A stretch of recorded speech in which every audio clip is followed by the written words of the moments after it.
दोस्तों, मेरे पीछे कुतुब मीनार बन रही है। आइए देखते हैं इसके निर्माण की पूरी कहानी। तो वीडियो को पूरा देखें और चैनल को सब्सक्राइब कर लीजिए।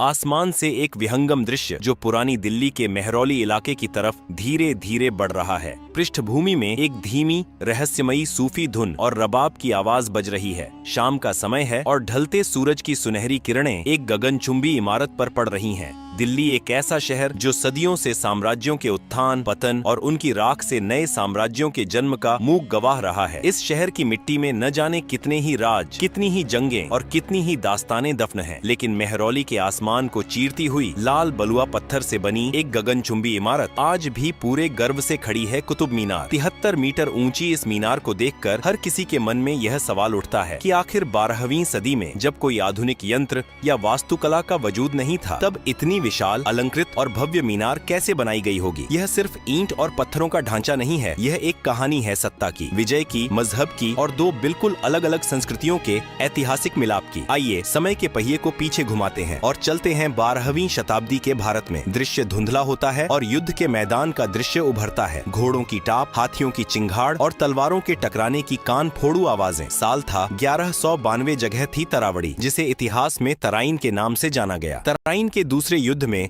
शहाबुद्दीन मोहम्मद गोरी की फौजों ने दिल्ली और अजमेर के पराक्रमी राजपूत राजा पृथ्वीराज चौहान को हरा दिया था। इस एक युद्ध ने भारत के इतिहास की धारा को हमेशा हमेशा के लिए बदल कर रख दिया। मोहम्मद गोरी को भारत पर खुद शासन करने में कोई खास दिलचस्पी नहीं थी। उसका मुख्य मकसद इस सोने की चिड़िया को लूटना और अपने मध्य एशियाई साम्राज्य को आर्थिक रूप से मजबूत करना था। भारी लूटपाट के बाद गोरी वापस अपने वतन लौट गया, लेकिन भारत की सत्ता की चाबी वह अपने सबसे वफादार और काबिल गुलाम सेनापति के हाथों में सौंप गया। उस सेनापति का नाम था कुतुबुद्दीन ऐबक। कुतुबुद्दीन ऐबक एक सख्त चेहरे वाला योद्धा जो अब दिल्ली के तख्त पर बैठा है। उसके आसपास वजीर और सैनिक खड़े हैं। कुतुबुद्दीन ऐबक अब दिल्ली का सर्वेसर्वा था। उसने दिल्ली सल्तनत की नींव रखी और इसके साथ ही भारत में गुलाम वंश की औपचारिक शुरुआत हुई। ऐबक अपनी इस ऐतिहासिक जीत को महज कागजों या कहानियों तक सीमित नहीं रखना चाहता था। वह इसे एक ऐसा भौतिक स्वरूप देना चाहता था जो आने वाली सदियों तक दुनिया को उसकी ताकत, उसके सुल्तान गोरी के रुतबे और इस्लाम के परचम का एहसास कराता रहे। इसी महत्वाकांक्षी सोच ने जन्म दिया कुतुब मीनार के विचार को। इतिहासकारों के बीच इस मीनार के निर्माण के उद्देश्य को लेकर आज भी चर्चा होती है। कुछ का मानना है कि इसे इस्लाम की जीत के प्रतीक यानी एक विजय स्तंभ के रूप में बनाया गया था, ठीक वैसे ही जैसे अफगानिस्तान में जाम की मीनार थी। वहीं कुछ विशेषज्ञों का कहना है कि इसका मुख्य उद्देश्य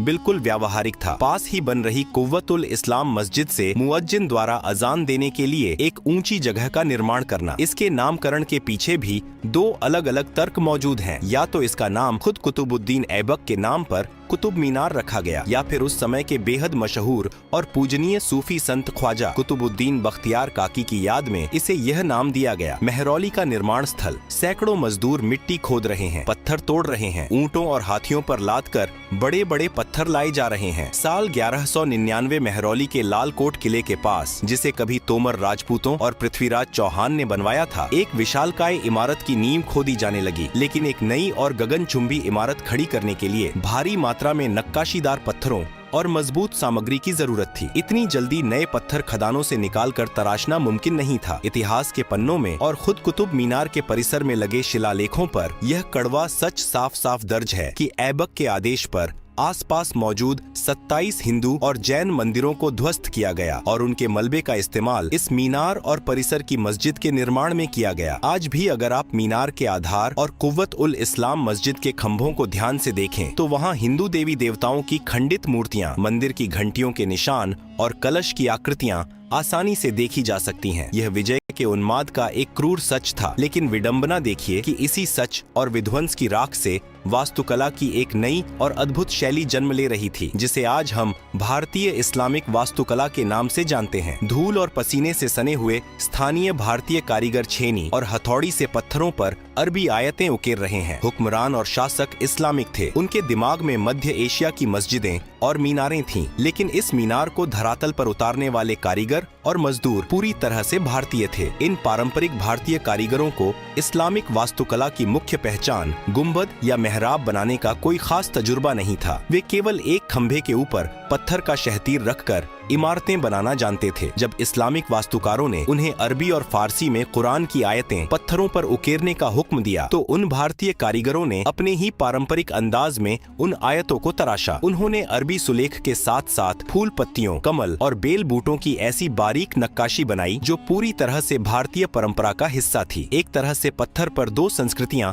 आपस में बात कर रही थीं। लाल और हल्के पीले रंग के बलुआ पत्थर के भारी भरकम टुकड़ों को जोड़कर एक अत्यंत मजबूत और विशाल आधार तैयार किया गया। मीनार के बिल्कुल निचले हिस्से का व्यास लगभग 47 हाथ रखा गया। मीनार का वजन और हवा का दबाव सहने के लिए इसे ऊपर की तरफ संकरा बनाया जाना था। पहली मंजिल का निर्माण कार्य पूरा होता हुआ विशाल छज्जों को मधुमक्खी के छत्ते जैसी शैली से सहारा दिया गया है। महीनों और फिर सालों की दिन रात की मेहनत के बाद लाल बलुआ पत्थरों से बनी एक विशाल और बेमिसाल मंजिल बनकर तैयार हो गई। इस पहली मंजिल की वास्तुकला अपने आप में एक अजूबा थी। इसमें बाहर की तरफ बारी बारी से कोणीय और गोलाकार बांसुरी नुमा नक्काशी बनाई गई। इन आकृतियों ने इमारत को एक अद्भुत त्रिआयामी रूप दिया और सूरज की रोशनी पड़ने पर मीनार पर जो छाया बनती थी वह इसके आकर्षण को 100 गुना बढ़ा देती थी। पहली मंजिल के ऊपर मुअज्जिन के खड़े होने के लिए एक बेहद खूबसूरत छज्जा बनाया गया। इस छज्जे का भार संभालने के लिए एक विशेष शैली का इस्तेमाल किया गया। मीनार की पहली मंजिल पूरे रौब के साथ खड़ी हो गई थी। ऐबक खुश था। उसका सपना आसमान छूने लगा था, लेकिन इंसान के बनाए मंसूबों पर मुहर हमेशा वक्त लगाता है। कुतुब मीनार को मुकम्मल होते देखने का ऐबक का सपना अधूरा ही रह गया। साल 1210 ईस्वी में लाहौर के मैदान में चौगान खेलते हुए कुतुबुद्दीन ऐबक अपने घोड़े से बुरी तरह गिर पड़ा। घोड़े की काठी ऐबक के सीने में जा घुसी और इस अचानक हुए हादसे में दिल्ली के पहले सुल्तान की मौत हो गई। ढलता हुआ सूरज, मेहरौली के आसमान के नीचे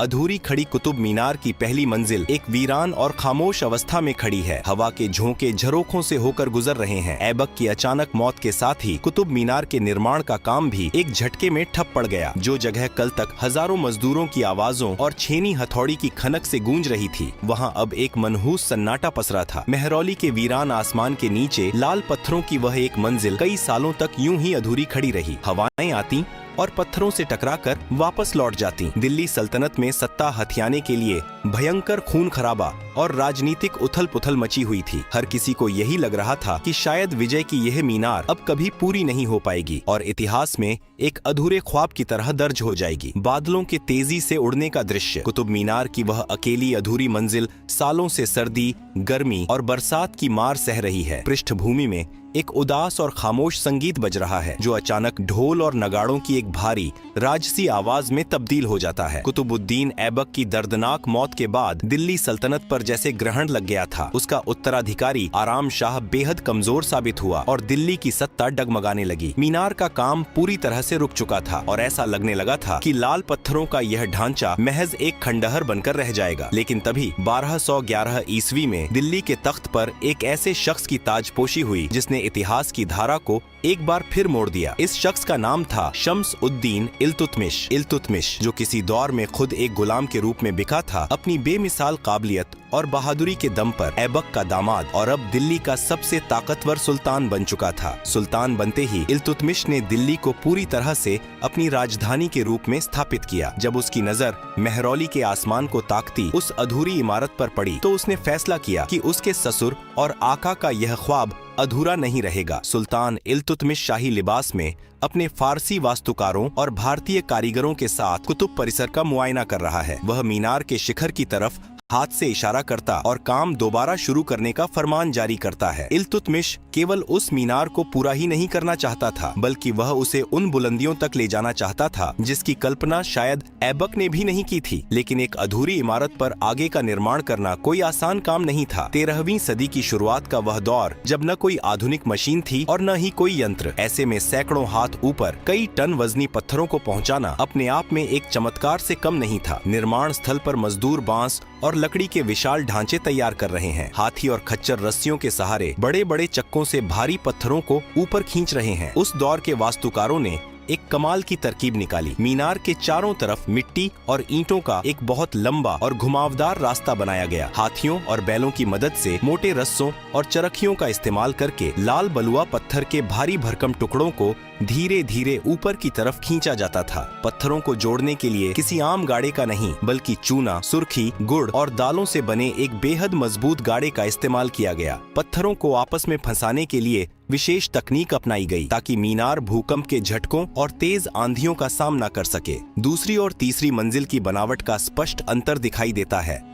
ऐबक ने जो पहली मंजिल बनाई थी उसमें कोणीय और गोलाकार दोनों तरह की बांसुरी नुमा नक्काशी थी, लेकिन इल्तुतमिश के वास्तुकारों ने इसमें एक लयबद्ध बदलाव किया। इल्तुतमिश द्वारा बनवाई गई दूसरी मंजिल में केवल गोलाकार नक्काशी रखी गई जो देखने में बेहद चिकनी और सौम्य लगती थी। इसके ठीक ऊपर तीसरी मंजिल में केवल कोणीय यानी तिकोनी नक्काशी बनाई गई। यह ज्यामिति का एक ऐसा अचूक खेल था जिसने इस इमारत के सौंदर्य को चरम पर पहुंचा दिया। इन मंजिलों को अलग करने के लिए जो छज्जे बनाए गए वे वास्तुकला की एक अलग ही दास्तान सुनाते हैं। इन छज्जों को सहारा देने वाली नक्काशी को भारतीय कारीगरों ने इतनी बारीकी से तराशा था कि नीचे से देखने पर वे किसी खिले हुए कमल या मधुमक्खी के छत्ते जैसे लगते थे। मीनार के अंदर संकरी, घुमावदार और अंधेरी सीढ़ियों का दृश्य। दीवारों पर छोटी छोटी खिड़कियां बनी हैं, जिनसे सूरज की किरणें अंदर आ रही हैं। कुतुब मीनार केवल बाहर से ही भव्य नहीं थी, इसकी आंतरिक संरचना भी बहुत भव्य थी। इतिहास की किताबों के पन्ने शायद धूल खाकर धुंधले पड़ जाएं, लेकिन दिल्ली की सरजमीन पर खड़ी यह आसमानी मीनार आज भी अपनी दास्तान पूरी बुलंदी के साथ सुना रही है। यह महज ईंट और गाड़े का कोई बेजान ढांचा नहीं, बल्कि भारत के बदलते दौर, सुल्तानों के उत्थान पतन और कुदरत के थपेड़ों की एक मूक गवाह है। वक्त की बेरहम गर्दिश ने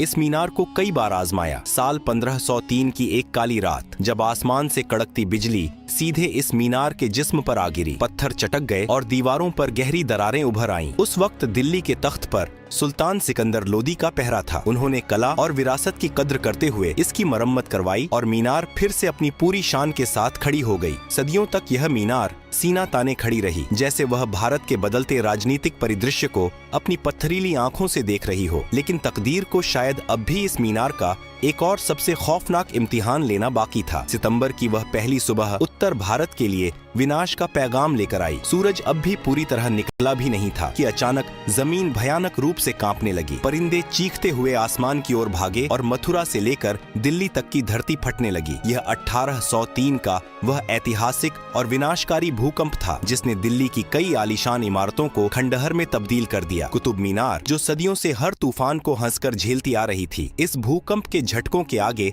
बेबस नजर आई। मीनार की नींव हिली, दीवारों में गहरे घाव हुए और सबसे दुखद यह हुआ कि फिरोज शाह तुगलक द्वारा बनवाई गई वह नक्काशीदार खूबसूरत छतरी टूटकर जमीन पर आ गिरी और चकनाचूर हो गई। फिरंगी हुकूमत और एक मूर्खतापूर्ण भूल भूकंप के बाद जब धूल शांत हुई तो दिल्ली का मंजर बदल चुका था। मुगलों का सूरज डूब रहा था और लाल लिबास पहने अंग्रेज अधिकारी घोड़ों पर सवार होकर सत्ता के केंद्र में आ चुके थे। जब विदेशी हुकूमत ने इस जर्जर और टूटी हुई मीनार को देखा तो उन्होंने इसे अपनी प्रतिष्ठा से जोड़ लिया। वे दुनिया को दिखाना चाहते थे कि वे भारतीय विरासत के रक्षक हैं। साल 1828 में एक विदेशी अधिकारी मेजर रॉबर्ट स्मिथ को इस मीनार की मरम्मत का जिम्मा सौंपा गया। उस अधिकारी ने मीनार की नींव और दरकती दीवारों को तो बहुत ही कुशलता और मजबूती दी, लेकिन जब बात इसके सबसे ऊपरी शिखर की आई तो उसने वास्तुकला के इतिहास की सबसे बड़ी भूल कर दी। उसने पुरानी टूटी छतरी की जगह एक बिल्कुल नई संरचना बनाई, लेकिन यह नई छतरी भारतीय इस्लामिक वास्तुकला के किसी भी नियम पर खरी नहीं उतरती थी। यह एक अजीब सी छतरी नुमा बनावट थी जो राजपूत महलों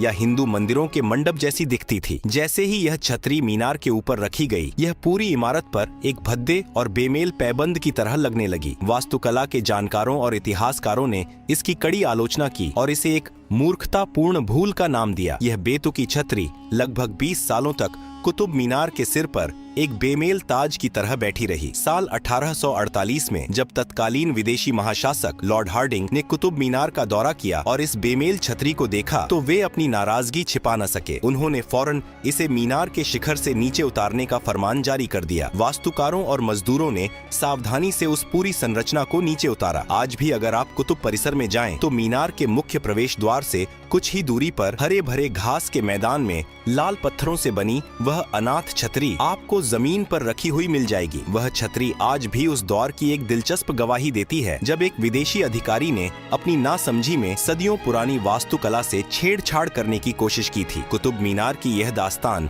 केवल एक गगनचुंबी इमारत तक सीमित नहीं है। यह पूरा परिसर अपने आप में रहस्यों और अजूबों का एक खुला संग्रहालय है। मीनार के ठीक साए में कुव्वत उल इस्लाम मस्जिद के आंगन में खदिदिधा है 4वीं शताब्दी का लौह स्तंभ। इसे संभवतः गुप्त साम्राज्य के सम्राट चंद्रगुप्त द्वितीय विक्रमादित्य ने बनवाया था। यह धातु विज्ञान का एक ऐसा विश्वव्यापी चमत्कार है जो 1600 सालों से खुले आसमान के नीचे दिल्ली की सर्दी, गर्मी और बारिश सहने के बावजूद आज तक जंग का शिकार नहीं हुआ है। एक तरफ 12वीं सदी की विशाल पत्थर की मीनार और दूसरी तरफ कभी न जंग खाने वाला यह प्राचीन स्तंभ। यह परिसर दो अलग युगों और तकनीकों का एक अद्भुत संगम है। यहीं पास में इंसान के गुरूर और उसकी अधूरी ख्वाहिशों की एक और गवाही मौजूद है, अलाई मीनार। 14वीं सदी में जब महत्वाकांक्षी सुल्तान अलाउद्दीन खिलजी ने कुतुब मीनार से भी 2 गुनी ऊंची मीनार बनाने का ख्वाब देखा तो काम शुरू हुआ, लेकिन वह सिर्फ एक बुनियादी ढांचा ही खड़ा कर पाया था कि उसकी मौत हो गई। उसका गुरूर उसी मलबे में दफन हो गया। अलाई मीनार आज भी हमें यह सिखाती है कि इंसान के मंसूबे चाहे कितने भी ऊंचे क्यों न हो, वक्त और कुदरत के आगे हर किसी को झुकना ही पड़ता है। विरासत का अमर पन्ना आज अपने भीतर 379 घुमावदार सीढ़ियों के सफर को समेटे हुए यह मीनार विश्व धरोहर का गौरव है। यह कुतुबुद्दीन ऐबक का देखा हुआ एक सपना था जिसे इल्तुतमिश ने